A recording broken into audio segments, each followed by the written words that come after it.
Thank you so much, Bill. And thank you. I just want to say, I know everyone has also said this, but this conference has been so amazing. And from being your brainchild like 2 months ago, to just being able to birth this and have it be the incredible experience that it is. I feel so fortunate to be a participant in it, as well as being the honor of being a presenter as well. So just thank you so much.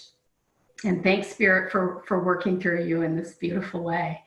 And hi, everybody. I'm so excited to be here. And so as Bill said, my breakout session has to do with the story that we have been telling ourselves. So, we're not supposed to be in the story, and I know that, and yet it's really hard to be in this dream world of form and not have some kind of story. And so then to me, it becomes where are you coming from in the story that you're telling? Are you coming from a place of fear? In which case your story is going to be it's going to be fictitious, first of all. The stories in this world are all fictitious anyway, but when you're coming from a place of fear, you're putting yourself in the victim position, and you're going to be seeing the world as, you're not going to be in the happy dream. That's the first thing.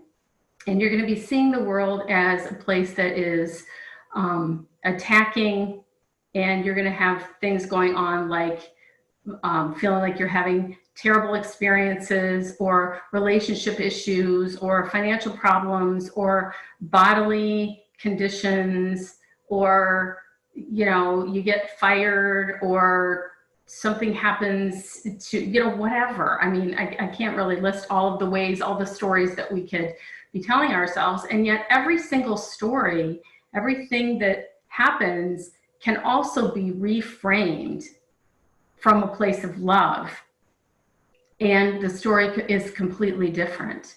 And so the example that I'm a storyteller myself, and I find that people tend to relate to me through some of the stories that I've told in the different teachings that I've done. And the story, this particular process that I'm going to be taking people through, it's experiential. We're going to do an exercise in my breakout session. And this came out of something that I did to heal myself of a story that I had been telling myself for half a century. I can't believe I'm saying that. And it actually provided me the means to completely transform an area of my life that I had been telling myself a big old story about, which was finances.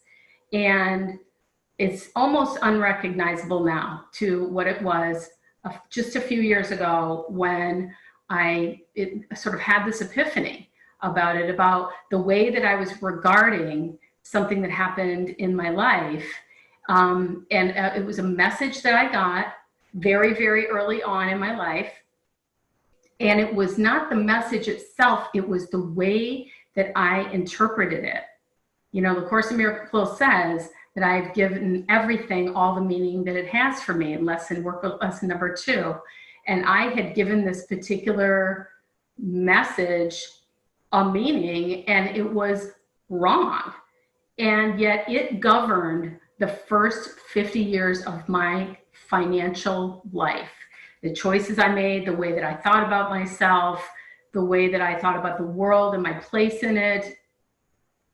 And when I re-examined that story using the same process that we're going to go through in this experiential endeavor that we're going to be doing in my breakout session, I completely healed it and almost immediately began having a different relationship with finance. And now my finances are different. I live in a different house. I live in a different town. I live in a different state. I mean, so if you're going to heal something, you have to be ready and prepared for things to change, because you're asking for that healing. And I was asking for that. And so I want to be able to help you to reframe the stories that you're telling and have been telling yourself through the way that they've been interpreted and perceived or misperceived, so that you can go into your brave new world with a new, revised, true edition of your story.